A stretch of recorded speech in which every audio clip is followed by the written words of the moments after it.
어떤 수도자가 텔레비전 인터뷰에 나갔는데 이런 질문을 받았다고 합니다. 30초 동안 수도원 생활을 설명해 줄 수 있습니까? 라고 질문을 받았을 때 이 수도사는 30초 동안 이렇게 답변하였다고 합니다. 우리는 넘어졌다가 일어섭니다. 우리는 넘어졌다가 일어섭니다. 우리는 넘어졌다가 일어섭니다. 30초 동안 이 똑같은 문장을 계속 이렇게 말씀을 드렸다고 합니다. 여러분, 이 수도사는 참 지혜롭게 수도원 생활에 대해서 잘 설명하였다고 생각합니다. 수도원 생활은 혼자 하는 것이 아니라 함께 하는 것이라고 하는 것입니다.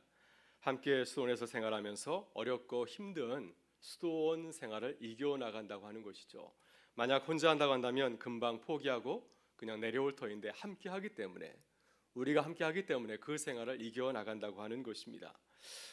그래서 그는 나는 넘어졌다가 일어섭니다 하지 아니하고 우리는 넘어졌다가 일어섭니다 이렇게 대답을 했고요. 그리고 이런 과정을 한 번만 하는 것이 아니라 계속 반복해서 하기 때문에 30초 동안 계속해서 우리는 넘어졌다가 일어섭니다 이렇게 대답한 것입니다. 여러분, 이 수도사는 공동체 생활을 아주 잘 표현했다고 생각합니다. 이런 수도원이라면 저도 한번 가보고 싶습니다. 분명 그곳에 가서 생활하다 보면은 그 수도원 생활을 통해서 뭔가를 깊이 또 깨달을지 않을까 생각이 듭니다. 여러분, 누가 우리 교회를 향하여서 은강교회 신앙생활에서 대답해 주십시오 라고 묻는다면 우리도 30분 동안 이렇게 대답할 수 있길 바랍니다. 우리는 넘어졌다가 일어납니다. 우리는 넘어졌다가 일어납니다. 우리는 넘어졌다가 일어납니다. 이렇게 대답할 수 있길 바랍니다. 한번 우리 같이 한번 해볼까요? 우리 옆 사람에게 고백하겠습니다. 우리는 넘어졌다가 일어섭니다. 네, 30초 동안 안 해도 다 알겠습니다. 네, 우리 교회가 올해 이렇게 넘어졌다가 다시 일어나는 교회가 될 수 있기를 바랍니다. 그래서 혹시 넘어지면 함께 일어나서 다 함께 아름다운 교회를 이루어갈 수 있기를 바랍니다. 오늘 사도 바울은 넘어졌다 일어서는 교회, 고린도 교회에 대해서 말씀을 하고 있습니다. 지난주에 이어서 고린도전서 5장 후반부의 내용인데요, 음행 사건을 다루고 있습니다. 바울은 이 사건의 심각성을 누룩의 비유를 통해서 말씀하였습니다. 이 문제는 교회를 넘어지게 하는 구렁이 같은 죄라고 지난주에 말씀을 드렸습니다. 그래서 바울은 고린도 교회를 향하여서 심하게 책망하였습니다. 묵은 누룩을 내버리라. 너희 중에서 이런 자를 쫓아내라. 그래서 아무리 작은 문제라 할지라도 가볍게 대하지 말라고 하는 것이죠. 작은 누룩이 전체 밀가루를 갖다 부풀게 하는 것처럼 작은 문제를 가만 내버려 두면은 그 문제로 인해서 교회가 큰 어려움을 겪게 된다고 하는 것입니다. 그렇다면 교회가 이 문제를 어떻게 처리하고 마무리해야 되겠습니까? 오늘 바울 사도는 우리가 어려운 문제를 만났을 때 그 문제를 교회가 어떻게 처리해야 될 때에서 말씀을 하고 있습니다. 그래서 오늘 바울 사도께서 고린도 교회를 향하여서 주시는 그 말씀을 통하여서 우리도 신앙적인 그런 자세를 배우기를 바라고요. 우리 어려운 문제를 만났을 때 어떻게 하나님을 믿는 사람으로서 교회를 섬기고 또 교회를 사랑할 것인지를 나눌 수 있기를 바랍니다. 첫째, 바울은 이 고린도 교회의 문제를 공동체의 눈으로 바라보고 있습니다. 본문 9절에서 바울은 이렇게 말씀합니다. 같이 한번 읽어보겠습니다. 내가 너희에게 쓴 편지에 음행하는 자들은 사귀지 말라 하였거니와. 11절 말씀도 같이 한번 읽어보겠습니다. 이제 내가 너희에게 쓴 것은 만일 어떤 형제라 일컫는 자가 음행하거나 탐욕을 부리거나 우상 숭배를 하거나 모욕하거나 술 취하거나 속여 빼앗거든 사귀지도 말고 그런 자와는 함께 먹지도 말라 함이라. 아멘. 지난 수요 기도에서 저희가 이 음행 사건에 대해서 다루었습니다. 고린도 교회에서 계모와 결혼한 그 아들을 어떻게 할 것인가 하는 그런 문제였습니다. 근데 바울 사도는 이 문제를 다루면서 이 문제를 개인의 문제로 생각하지 아니하고 이 문제를 어떻게 하였습니까? 교회 전체의 문제로 이렇게 확대해서 말씀을 하고 있습니다. 교회 공동체가 함께 풀어가야 할 숙제라고 하는 것입니다. 그래서 바울은 이 편지를 누구에게 보냈습니까? 이 음행의 문제를 일으킨 당사자에게 보냈습니까? 개인에게 보낸 편지가 아니었습니다. 빌레몬서는 개인에게 보낸 편지였는데 바울은 이 문제를 일으킨 개인에게 편지를 보낸 것이 아니라 이 문제를 일으킨 당사자를 그냥 내버려 둔 고린도 교회 교인들을 향하여서 편지를 보내었습니다. 그래서 바울은 이 편지를 보낸 대상을 분명하게 밝히고 있습니다. 내가 너희에게 이 편지를 썼노니. 그래서 이 편지의 대상이 그 개인이 아니라 바로 고린도 교회 교인들이라고 하는 것입니다. 그래서 바울은 이 문제를 개인의 문제로 처리하지 아니하고 교회 공동체가 함께 고민하면서 기도하면서 풀어가야 될 문제라고 말씀을 하고 있습니다. 그래서 고린도전서 5장 1절부터 8절을 보게 되면은 바울은 개인을 책망한 것이 아니라 교회 공동체를 책망하였습니다. 어떻게 이와 같은 심각한 문제를 교회 공동체가 가볍게 다뤄볼 수 있느냐 하는 겁니다. 그것은 교회의 바른 태도가 아니라고 하는 것이죠. 여러분, 그렇다면 바울 사도는 왜 이 문제를 개인의 문제가 아니라 공동체의 문제로 바라보고 있습니까? 이 문제의 질문에 대해서 바울은 고린도전서 12장에서 몸의 비유로 잘 설명을 하고 있습니다. 바울은 교회를 어떻게 이해하고 있습니까? 고린도전서에서 바울은 교회를 몸으로 이해하고 있습니다. 교회의 머리는 그리스도이고 그리고 그리스도의 이 성도들은 그리스도의 몸을 이루는 지체들이라고 하는 것입니다. 따라서 모든 성도들이 따로 이렇게 떨어져 있는 것이 아니죠. 섬과 같이 서로 아무런 관계없이 있는 것이 아니라 서로 아주 유기적인 관계를 맺고 있다고 하는 것입니다. 어느 것 하나, 어느 성도 한 사람 한 사람이 소중하지 아니한 자가 없다고 하는 것입니다. 여러분, 저도 작년 11월에 임직식을 앞두고 여러 결석 때문에 잠시 고통을 겪은 적이 있습니다.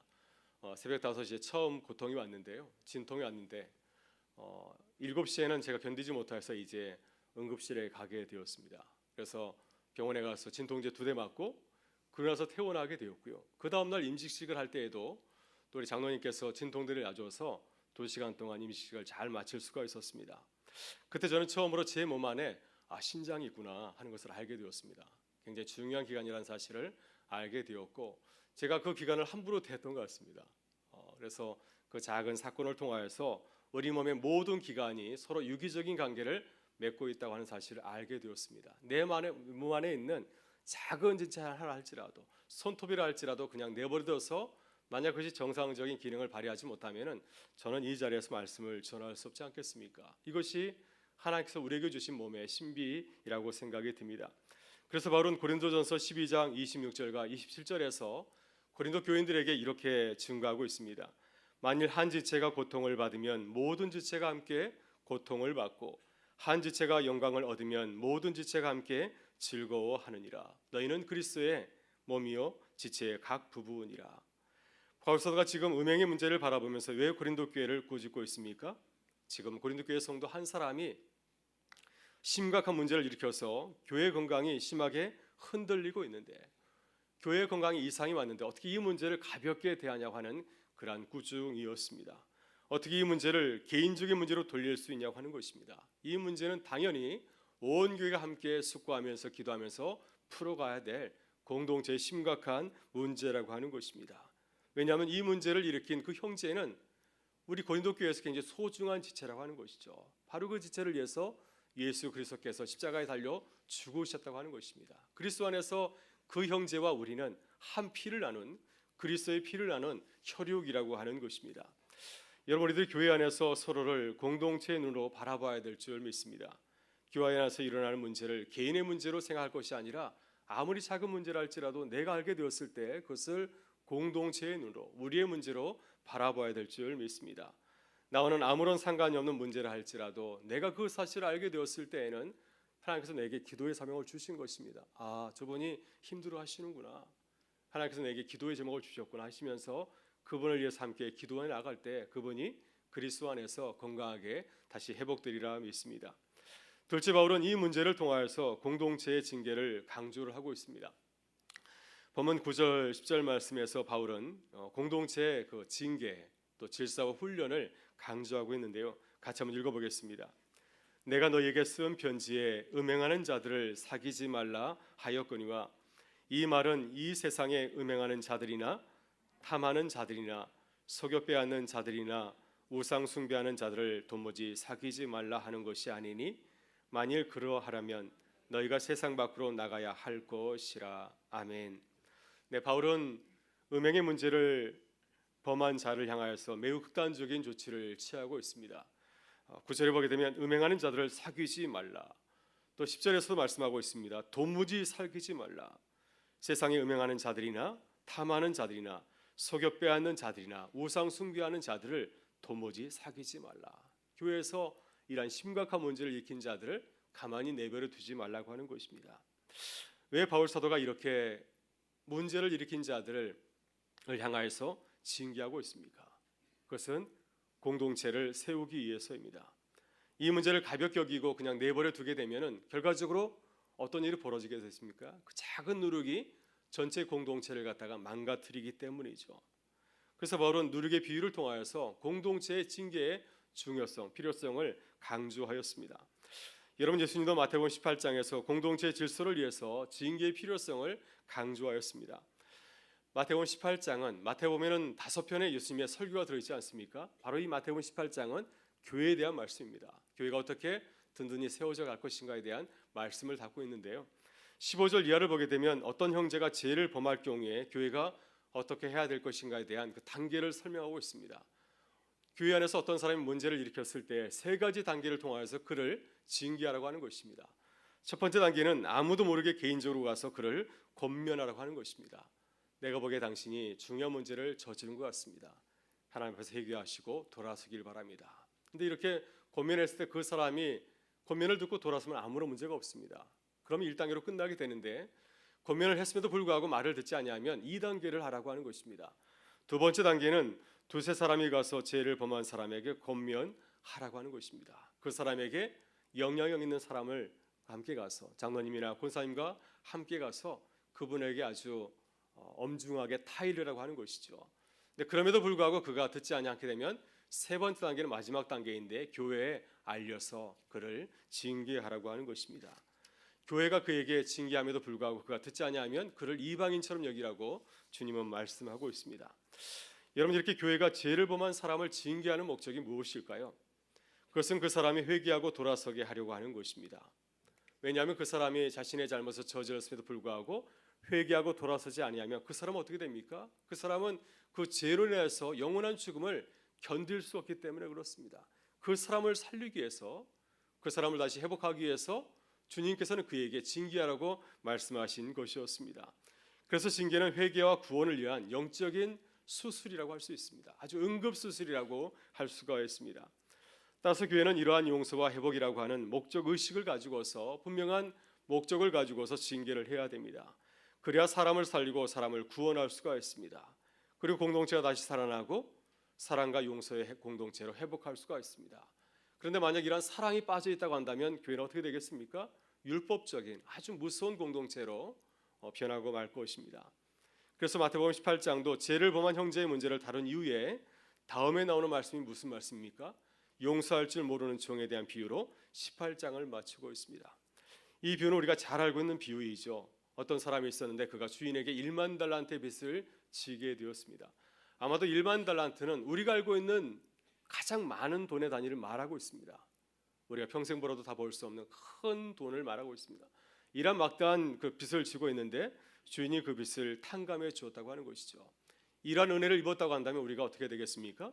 내게 작은 실수를 한 사람이 있다고 한다면 그 사람의 모든 허물을 그냥 용서해 줘야 되지 않겠습니까? 내가 그 은혜를 입었기 때문에 우리도 그렇게 해야 된다고 하는 것이죠. 이것이 교회 공동체의 궁극적인 모습이라고 주님은 말씀하고 있습니다. 바울 사도 고린도전서 5장에서는 엄격하게 음행을 저지른 자를 교회에서 내쫓으라고 말씀을 하고 있습니다. 이러한 죄는 공동체에 그냥 내버려 두면은 공동체는 영적으로 심각한 타격을 입을 수밖에 없기 때문에 그런 것이죠. 따라서 이런 무서운 죄가 공동체에 퍼지지 못하도록 이런 극단적인 징계를 하라고 하는 것입니다. 그래야 교회는 이러한 죄를 답습하거나 모방하지 아니하고 근절할 수 있기 때문이죠. 이것은 바울이 음행의 죄가 더 이상 교회에 퍼지지 못하도록 하기 위해서 내린 극단의 그런 조치라고 할 수가 있습니다.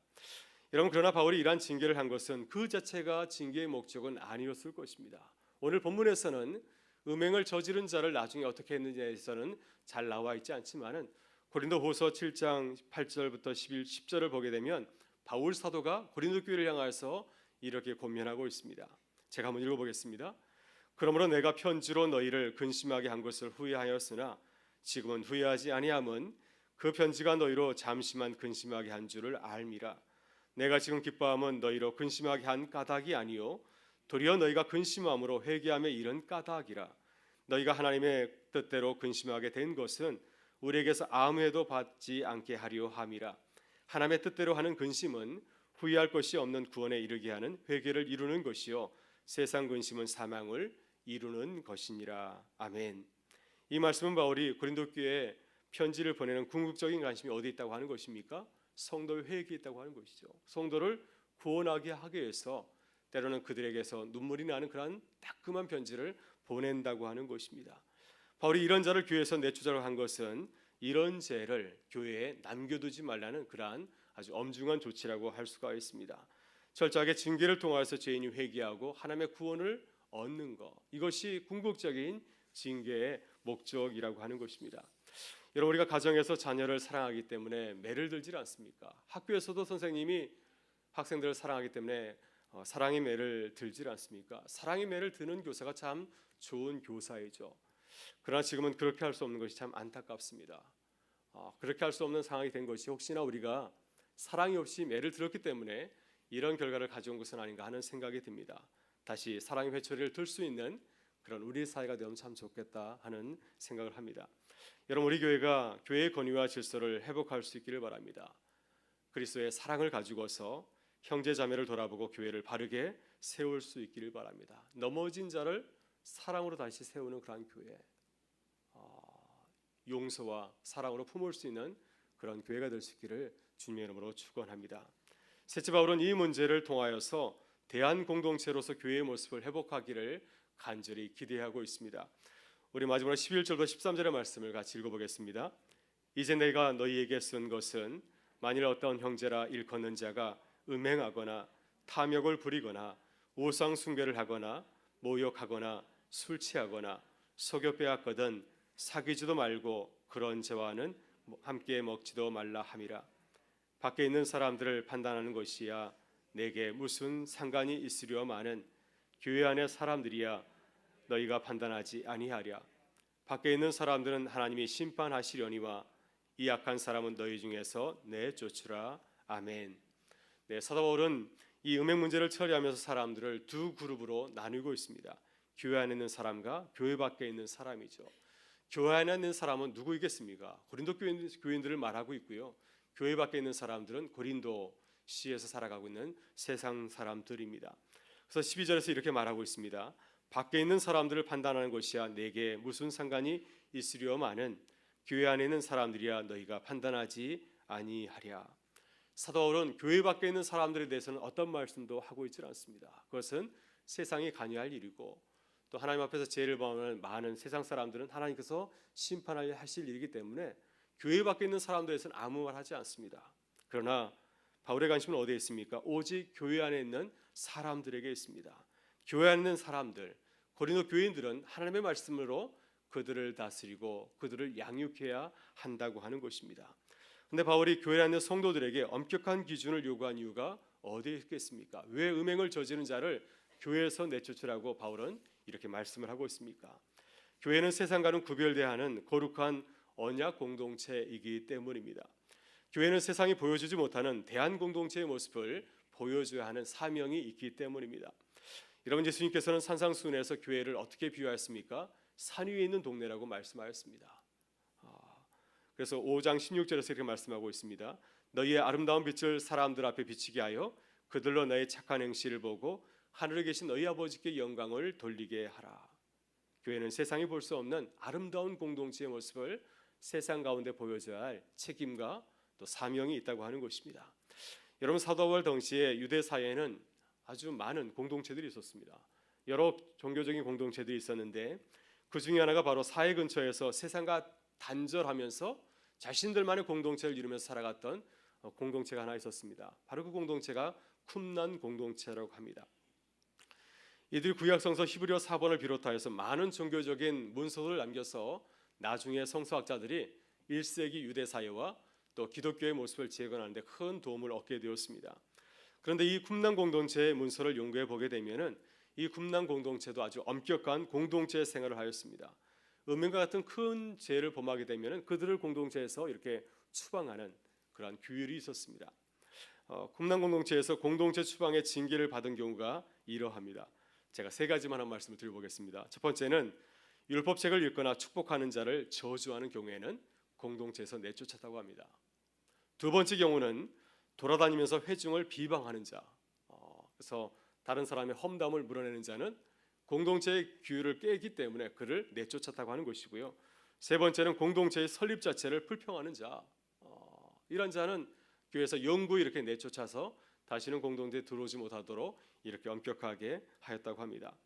여러분, 그런데 금단 공동체의 고린도 교회의 중요한 차이가 무엇인지 아십니까? 금단 공동체는 세상과 격리되어서 강야에서 그들만의 거룩한 공동체를 만들면서 살아갔습니다. 그들의 공동체만 위해서 성경을 기록하기도 하였고요. 그들만의 그런 공동체의 규율을 만들어서 배포하기도 하였습니다. 그러나 고린도 교회는 금단 공동체가 어떻게 다릅니까? 고린도 교회는 세상 속에서 교회를 세우고 거룩한 언약 공동체를 세웠습니다. 아름다운 말과 행실로 세상에 대한 공동체를 보여주기를 소망하였습니다. 바로 여기에 바울 사도가 고린도 교회를 향하여서 쓴소리를 하는 이유가 있는 것이죠. 교회는 세상과 다른 공동체가 되어야 하기 때문입니다. 여러분, 교회는 바울 사도와 마찬가지로 이러한 대한 공동체 의식을 가지고 있어야 됩니다. 우리는 세상과 경쟁하는 정도에 머물러서는 안 됩니다. 세상이나 교회나 똑같다, 이건 안 되고요. 세상과 비교할 수 없는 탁월함을 가진 교회가 되어야 됩니다. 이것이 교회가 가지고 있는 주님께서 그렇게 말씀하신 산 위의 동네와 같은 사명인 줄 믿습니다. 제가 군에 있을 때 미군 부대여서 이 군의 그 로고가, 그 표가 뭐였냐면 세컨드 투 런이었습니다. 그 뜻은 뭡니까? 아무에게도 둘째가 되지 않는다. 세계 최고라고 하는 겁니다. 우리 부대가 세계 최강이다 하는 것이 이 부대의 구호였습니다. 요즘에 그 우리말로 이런 말도 있죠. 넘사벽, 넘볼 사람이 없는 벽. 그래서 아주 출중한 사람을 넘사벽이라고 하지 않습니까? 김연아 같은 선수를 넘사벽이라 하더라고요. 교회가 이런 모습이 되어야 된다고 하는 것입니다. 우리 교회는 어떤 교회가 되는 것인가? 넘사벽 교회가 되어야 되고요. 세컨드 투 넌 철치가 되어야 된다고 하는 것입니다. 이것이 교회의 모습이라고 주님께서 우리에게 당부하였습니다. 여러분, 어떤 분이 교회를 헬스클럽과 재활센터에 비유하였습니다. 세상에 많은 헬스클럽이 있고 또 재활센터가 있는데요. 헬스클럽에 다니는 사람들은 관심이 무엇입니까? 자기 몸 만들기에 여념이 없습니다. 그러나 재활센터는 다른 사람의 몸 만들기에 온 힘을 기울이지 않습니까? 그래서 무릎 관절 수술을 받고 재활훈련을 받을 때 일어서게 되면은 그분이 한 걸음 한 걸음 걸을 때마다 모든 사람이 환호성을 지르며 와, 걸었다면서 좋아하지 않습니까? 이것이 재활센터의 모습입니다. 여러분, 교회의 존재 이유는 헬스클럽이 아니라 재활센터에 있습니다. 이것이 오늘 바울 사도가 교회를 향해서 당부하는 말씀입니다. 우리 교회가 사랑을 가지고서 형제 자매를 세우고 살리는 일에 관심을 가질 수 있기를 바랍니다. 그래서 올 한 해 우리 교회가 영혼은 살리는 교회로 거듭날 수 있기를, 우리는 넘어져도 일어납니다, 이러한 아름다운 교회가 될 수 있기를 주의 이름으로 축원합니다. 함께 기도하겠습니다. 사랑과 은혜가 충만하신 아버지 하나님, 오늘처럼 추운